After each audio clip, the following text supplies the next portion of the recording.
ଖରା ଦିନେ ମିଠା ଆମ୍ବ ସହିତ ଘରେ ପ୍ରସ୍ତୁତ ଏହି ମଲାଇ ଯେବେ ଏକାଠି ହୋଇଯାଆନ୍ତି ନା, ତେବେ ମାର୍କେଟରେ ମିଳୁଥିବା ମଲାଇ କୁଲ୍ଫି ବି ଏହା ଆଗରେ ଫିକା ପଡ଼ିଯାଏ। ଘରେ ଥିବା ବେସିକ୍ ସାମଗ୍ରୀରେ ଆଜି ଆମେ ବନେଇବା ଆମ ପିଲାଦିନର ଅତି ପ୍ରିୟ କୁଲ୍ଫି। ତ ଯେହେତୁ ଆମ୍ବ ସିଜିନ୍ ଚାଲିଛି, ତେବେ ଚାଲନ୍ତୁ ଆଜି ବନେଇବା ମ୍ୟାଙ୍ଗୋ କୁଲ୍ଫି। ତେବେ ନମସ୍କାର, ପ୍ରୀତିଛନ୍ଦ ହୋମ୍ କିଚେନ୍କୁ ଆପଣଙ୍କୁ ସମସ୍ତଙ୍କୁ ସ୍ୱାଗତ। ତେବେ ଚାଲନ୍ତୁ ଷ୍ଟାର୍ଟ କରିବା ଆଜିର ରେସିପି। ମୁଁ ଏଠି 500 ଗ୍ରାମ ଆମ୍ବରେ ଆମ୍ବ କୁଲ୍ଫି କରିବି, ତେଣୁକରି ମୁଁ କହିଦେଉଛି ଗୋଟେ ଚାମଚ ଭଳିଆ ଆମେ ନେଇଯିବା ଚାରମଗଜ, ଗୋଟେ ଚାମଚ ଭଳିଆ ଆମେ ନେଇଯିବା ଆମର ଧଳା ରାଶି ଏବଂ 10-12ଟି କାଜୁ। ଏସବୁକୁ ନେଇକି ସିମ୍ ଆଞ୍ଚରେ ଗୋଟେ କଡ଼େଇରେ ଆମେ ହାଲକା ଭାଜି ନେବା। ଦେଖନ୍ତୁ ହାଲକା ମାନେ ପୁରା ହାଲକା, ବେଶୀ କଡ଼ା ଭଜା କରିବାନି। ଘଣ୍ଟା ଦେଖିଦେବେ, ସିମ୍ ଆଞ୍ଚ କରିଦେବେ, ବାସ୍ 1 ମିନିଟ୍ ଭଳିଆ ଏମିତି ଭାଜି ନେବା। ଏବଂ ଭଲ ଫ୍ଲେଭର ଆସିବା ପାଇଁ 2ଟି ଗୁଜୁରାତି ମୁଁ ଏଥିରେ ଆଡ଼୍ କରିଦେଲି।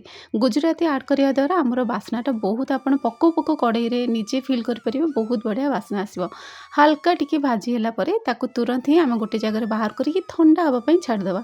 ଯେତେବେଳେ ସମ୍ପୂର୍ଣ୍ଣ ଥଣ୍ଡା ହେଇଯିବ ଏହାକୁ ଗ୍ରାଇଣ୍ଡିଙ୍ଗ କରିବା। ଯଦି ଗରମରେ ଗ୍ରାଇଣ୍ଡିଙ୍ଗ କରିବା ନା, ଏଇଟା ଏକଦମ ପେଷ୍ଟ ବନିଯିବ। ମୁଁ ଏଠି ନେଇଯାଇଥିଲି 1/2 ଲିଟର କ୍ଷୀର। ତ କିଛି ମୁଁ ଏଠି କେଶର ପକାଇ ଦେଇଥିଲି, ଯାହାଦ୍ୱାରା ଆମର କଲର୍ ବହୁତ ବଢ଼ିଆ ଆସିବ।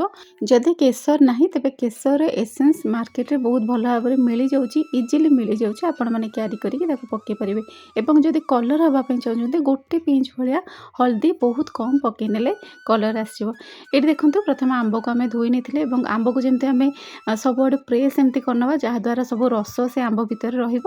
ଏବଂ ଆମେ ଯେଉଁ ଟାକୁଆଟା ବାହାର କରିବା ନା, ସେଇଟା ଏକଦମ ଇଜିଲି ବାହାରିଯିବ। ଆପଣମାନେ ଚାହିଁଲେ ଏକଦମ ଆମ୍ବ ଛଡ଼େଇକି ମଧ୍ୟ କରିପାରିବେ, କିନ୍ତୁ ଏମିତି ଥରେ କରନ୍ତୁ, ଖାଇବାକୁ ବହୁତ ହି ବଢ଼ିଆ ଲାଗିବ।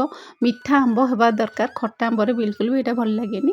ତ ଏହିପରି ଭାବରେ ମୁଁ ଭଲ ଭାବରେ ଦେଖନ୍ତୁ ଏମିତି ପ୍ରେସ୍ କରିନେଇଥିବାରୁ ପଛପଟେ ଏମିତି ପ୍ରେସ୍ କଲେ ଆମ୍ବର ଇଜିଲି ଆମର ଟାକୁଆ ବାହାରିଗଲା। ଏମିତି ଦେଖନ୍ତୁ ଟିକେ ଟିକେ ସାଇଡ଼୍ରୁ ତ ଚିରି ହିଁ ଯିବ, ଯେହେତୁ ଟାକୁଆଟା ଯେହେତୁ ବାହାରୁଛି, କାରଣ ଟାକୁଆ ବାହାର କରିବା ସହଜେ ଏତେ ଇଜି ବି ନୁହଁ। ତ ଟାକୁଆର ଯାହା ଯାହା ସବୁ ରସ ନା, ମୁଁ ତାକୁ ଫୋପାଡ଼ିବିନି, ଟାକୁଆରୁ ରସ ବାହାର କରିକି ମୁଁ ରଖିନେବି ଗୋଟେ ଅଲଗା ଜାଗାରେ, ଯେହେତୁ ଆମେ ଏକା ସାଙ୍ଗରେ 2 ପ୍ରକାର ଷ୍ଟାଇଲର ବନେଇବା। ଦେଖନ୍ତୁ ଯାହା ଯାହା ଟାକୁଆ ସବୁ ବାହାରିଲା, ସବୁତକ ଟାକୁଆରୁ ମୁଁ ଏମିତି ରସ ବାହାର କରିନେଇଥିଲି ଏବଂ ବାକି ରସ ତ ସେ ଆମ୍ବରେ ଥିଲା। ଏଇଠି ଦେଖନ୍ତୁ ଆମର କ୍ଷୀର ଭଲ ଭାବରେ ଫୁଟିଗଲାଣି, କେଶର ରଙ୍ଗ ମଧ୍ୟ ଟିକେ ଟିକେ ଆସିବାକୁ ଲାଗିଲାଣି। ଏଇ ଷ୍ଟେଜ୍ରେ ଆମେ କ'ଣ କରିବା ନା, ଚିନି ଆପଣଙ୍କର ଯେତିକି ଆପଣ ମିଠା ଖାଆନ୍ତି ତ ସେଇ ହିସାବରେ ପକାଇବେ। ମୁଁ 1 କପ୍ ପକାଇଥିଲି, 1/2 ଲିଟର କ୍ଷୀରରେ ମୁଁ 1 କପ୍ ପକାଇଥିଲି। ଆମେ ଯେଉଁ କାଜୁ ରାଶି ଏବଂ ଚାରମଗଜ ଭାଜିକି ରଖିଥିଲେ, ସେଇଟା ଥଣ୍ଡା ହେଲା ପରେ ଗ୍ରାଇଣ୍ଡିଙ୍ଗ କରିଦେଇଥିଲି। ଯେତିକି କ୍ୱାଣ୍ଟିଟିର ଭାଜିଥିଲେ ସବୁତକ ହିଁ ଆମେ ଆଡ଼୍ କରିଦେବା। ଏବେ ଏଇଟା ନା ବହଳିଆ ହେବାକୁ ଲାଗିବ। ଆପଣ କ୍ଷୀର ଯେତେବେଳେ ପୁରା ସର ୟେଲୋ କଲର୍ ଦେଖାଯିବ, ସେଇ ଷ୍ଟେଜ୍ ପରେ ଯାଇକି ଆମର ଏଇ ମିଶ୍ରଣକୁ ଆମେ ପକାଇବା, ଯେଉଁଟା ଆମେ କାଜୁ ଗୁଣ୍ଡ ଯେଉଁଟା ବନେଇଥିଲେ। ତ ଏମିତି କରିକି ସାଙ୍ଗେ ସାଙ୍ଗେ ଆମେ ନା ଏମିତି ଘାଣ୍ଟୁଥିବା, ବିଲକୁଲ ବି ଛାଡ଼ିବାନି, ନହେଲେ ତଳେ ଲାଗିଯିବ। ତ ଏମିତି ଭାବରେ ଭଲ ଭାବରେ ଯେପର୍ଯ୍ୟନ୍ତ ସେ ବହଳିଆ ହେଇନି, ଭଲସେ ଫୁଟିନି, ସେ ପର୍ଯ୍ୟନ୍ତ ଆମେ ଏମିତି ଗୋଳେଇ ନେଉଥିବା, ଯେମିତି ତଳେ ଆମର ନ ଲାଗିବ। ତ ଏଠି ଦେଖନ୍ତୁ ସାଙ୍ଗେ ସାଙ୍ଗେ ହେଇଯିବ, 5 ମିନିଟ୍ ବି ଲାଗିବନି, ଏଠି ବହଳିଆ ହେଇଗଲାଣି। ତ ଏଇ ବହଳିଆଟା ନା ଆମେ ବେଶୀ ବି ରଖିବାନି। ଆଉ ଯଦି ଆହୁରି କ୍ରିମି କରିବାକୁ ଚାହୁଁଛନ୍ତି, ଯଦି ଆପଣଙ୍କ ପାଖରେ ଅମୁଲ ଅଛି, ଅମୁଲ ଆଡ଼୍ କରିଦେବେ। ଯଦି ନାହିଁ ସ୍କିପ୍ ମଧ୍ୟ କରିଦେଲେ ଚଳିବ, ଯେହେତୁ ଅମୁଲ ଆଡ଼୍ କରିଦେଲେ ଆହୁରି ଗାଢ଼ ହେଇଯାଏ ଏବଂ ଖାଇବାକୁ ମଧ୍ୟ ଟେଷ୍ଟ ଲାଗେ। ତ ଏଠି ଦେଖନ୍ତୁ ଭଲ ଭାବରେ ଆମେ ଅମୁଲକୁ ଫେଣ୍ଟି ଦେବା। ଅମୁଲ ଏମିତି ଖଣ୍ଡ ଖଣ୍ଡ ହେଇକି ରହିବ, ସ୍ପ୍ୟାଚୁଲାରେ ହେଉ କି ଚାମଚରେ ହେଉ ଏମିତି ପ୍ରେସ୍ କରିନେଲେ ସେ ଠିକ୍ ହେଇଯିବ। ଟିକେ ଟିକେ ଖଣ୍ଡ ରହିଲେ ବି ବହୁତ ଭଲ ଲାଗେ। ଏଠି ଦେଖନ୍ତୁ ପୁରା ବହଳିଆ ହେଇଗଲାଣି। ଏଇ ଷ୍ଟେଜ୍ରେ ଆମେ ମାନେ ଗ୍ୟାସ୍ ବନ୍ଦ କରିଦେବା, କାରଣ ଆଗକୁ ବେଶୀ ବହଳିଆ କଲେ ନା ସେଇଟା ପୁରା ବହଳିଆ ହେଇଗଲେ ଭଲ ଲାଗେନି। ଇଏ ଅଲରେଡ଼ି ବହଳିଆ ହେଇଯିବ, ଏଇ ଷ୍ଟେଜ୍ରେ ଆମେ ବନ୍ଦ କରିଦେବା।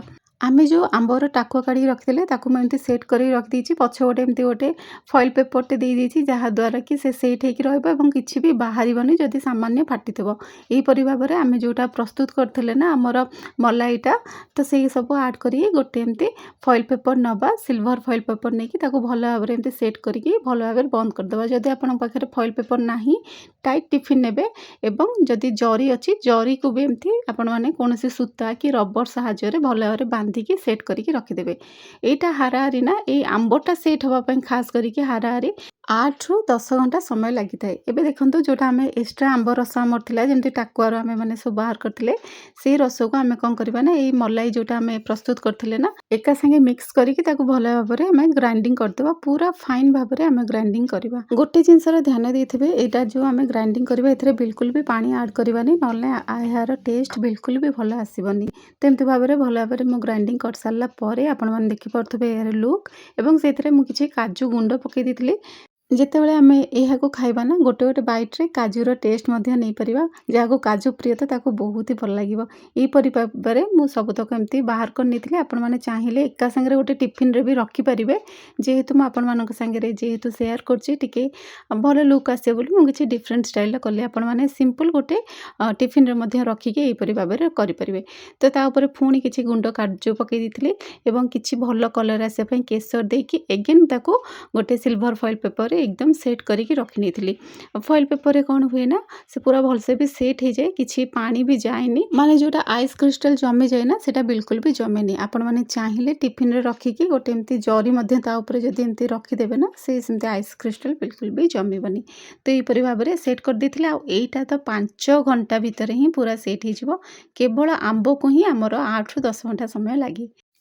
2 ଘଣ୍ଟା ପରେ କ'ଣ ହେଲା ନା ମୁଁ ତାକୁ କାଢ଼ି ଦେଇଥିଲି। କାଢ଼ିକି ମୁଁ ଦେଖିଲି ଯେଉଁଟା ଆମର ଏକ୍ସଟ୍ରା ସେଇଟା ସେଟ୍ ହେଇଯାଇଛି। ଯେଉଁଟା ଆମେ ଦେଇଥିଲେ ମଲାଇ ସେଇଟା ପୁରା ସେଟ୍ ହେଇଯାଇଛି। ତେଣୁକରି ଆମ୍ବକୁ ମୁଁ ଏମିତି କଇଞ୍ଚିରେ ସାଇଜ୍ ଭାବରେ କାଟିଦେଇକି ଏଗେନ୍ ତାକୁ ମୁଁ ପୁଣି ଭଲ ଭାବରେ ଘୋଡ଼େଇକି ରଖିଦେଇଥିଲି।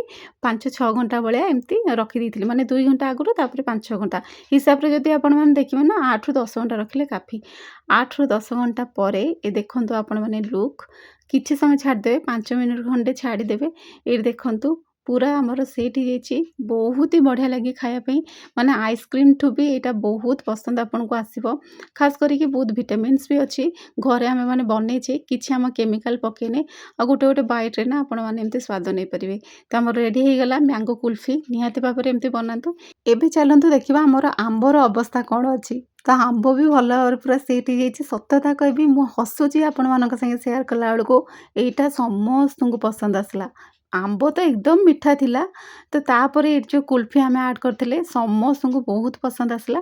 ପ୍ରଥମେ କ'ଣ କରିବା ନା 5 ମିନିଟ୍ ଛାଡ଼ି ସାରିଲା ପରେ ତୁରନ୍ତ ହିଁ ଆମେ କ'ଣ କରିବା ଆମ୍ବର ଚୋପା ଏମିତି ହାର୍ଡ଼ ଥିବ ଆମେ ଛଡ଼େଇ ନେବା। ଯାହାଦ୍ୱାରା ଆମର ଇଜିଲି ଆମର ଆମ୍ବ ଚୋପା ଛଡ଼େଇ ହେଇଯିବ।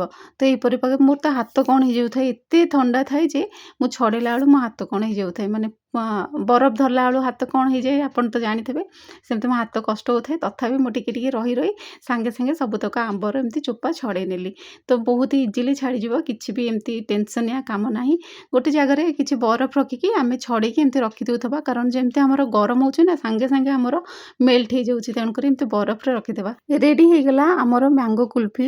ବହୁତ ହି ବଢ଼ିଆ ଲାଗେ। ଆପଣ ନିହାତି ଭାବରେ ମିଠା ଆମ୍ବରେ ଏଇଟା ବନାନ୍ତୁ। ତାପରେ ଯେତେବେଳେ ଯେଉଁ ସମୟରେ ଯିଏ ଖାଇବାକୁ ଚାହିଁବେ ଦେବେ। କାରଣ ଆଗୁଆ କାଟିକି ରଖିଦେବେନି। କାରଣ ସମସ୍ତେ ସବୁ ସମୟରେ ଘରେ ଆଭେଲେବୁଲ୍ ନଥାନ୍ତି ନା। କିଏ କଲେଜ, ଅଫିସ୍, ସ୍କୁଲ୍ ଏସବୁ ଯାଇଥାନ୍ତି। ତ ଏମିତି ଭାବରେ ଗୋଟେ ଆମ୍ବକୁ ସେଟ୍ କରି ରଖିଦେବେ। ଏଗେନ୍ ତାକୁ ଘୋଡ଼ିକି ଫ୍ରିଜରରେ ହିଁ ରଖିବେ। ତ ନିହାତି ଭାବରେ ଖରାଦିନେ ଏଇଟା ବନାନ୍ତୁ। ଆଉ ପ୍ଲିଜ୍ ମୋ ଚ୍ୟାନେଲକୁ ଯଦି ନୂଆ ଆସିଛନ୍ତି ଆଉ ଏପର୍ଯ୍ୟନ୍ତ ଯଦି ଆପଣମାନେ ଦେଖୁଛନ୍ତି ମୋର ଏଇ ରେସିପି ପ୍ଲିଜ୍ ସବସ୍କ୍ରାଇବ୍ କରିଦିଅନ୍ତୁ। ଫେସବୁକ୍‌ରେ ଦେଖୁଥିଲେ ଫଲୋ କରିବାକୁ ଅନୁରୋଧ। ରହିଲି। ଜୟ ଜଗନ୍ନାଥ।